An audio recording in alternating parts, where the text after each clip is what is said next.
राजस्थान में सबकी नजर इन दिनों 12 जिले की अंता विधानसभा सीट पर टिकी हुई है, जहां उपचुनाव का माहौल लगातार गर्माता जा रहा है।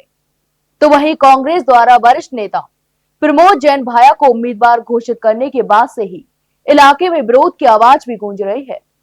स्थानीय स्तर पर लोगों का आरोप है कि भाया भ्रष्ट और घमंडी नेता है, जिन्होंने अपने कार्यकाल के दौरान गरीबों की अनदेखी की, और यही कारण है कि अब क्षेत्र में अंता मांगे नरेश मीणा का नारा जोर पकड़ रहा है।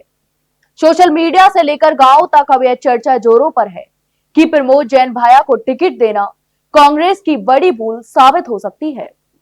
इसके अलावा कई स्थानीय संगठनों, युवाओं और किसानों ने खुलकर भाया के विरोध में बयान भी दिए हैं।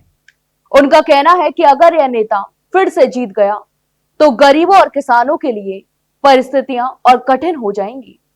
लोगों का आरोप है कि भाया के पिछले कार्यकाल में भ्रष्टाचार, पक्षपात और आर्थिक शोषण की घटनाएं आम रही।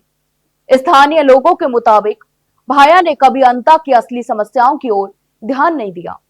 सड़कें टूटी है, रोजगार के अवसर नहीं है, किसान परेशान है, लेकिन वो अपने कारोबार और बड़े लोगों की सेवा में व्यस्त रहते हैं।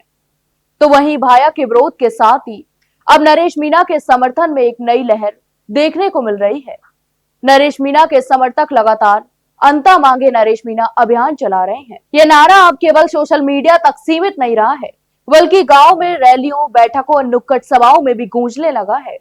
नरेश मीणा को क्षेत्र के युवा और किसान एक ईमानदार और जमीनी नेता के रूप में देख रहे हैं।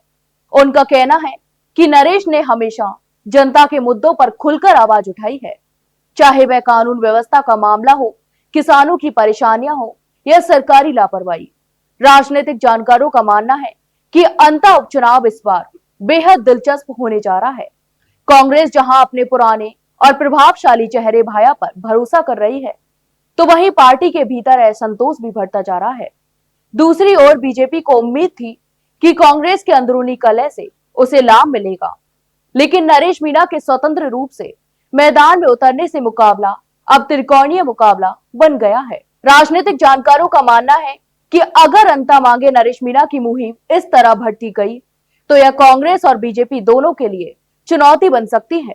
अंता के कई इलाकों में जनता खुले तौर पर यह कह रही है कि अब वे ऐसे नेता नहीं चाहते जो केवल चुनाव के वक्त दिखाई दे।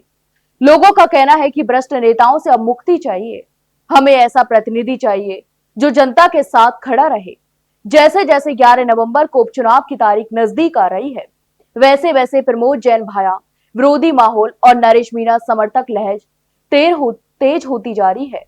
अगर यह रुझान बरकरार रहा तो इस बार का अंता उपचुनाव राजस्थान की राजनीति में बड़ा उलटफेर कर सकता है। तो आपकी इस पूरे मामले पर क्या राय है, हमें कमेंट बॉक्स में कमेंट करके जरूर बताएं। वहीं जानकारी अच्छी लगी हो तो वीडियो को लाइक और शेयर जरूर करें, और हाँ, चैनल को सब्सक्राइब करना ना भूलें। फिलहाल के लिए इतना ही, जल्द मिलते एक नई जानकारी के साथ। तब तक के लिए नमस्कार।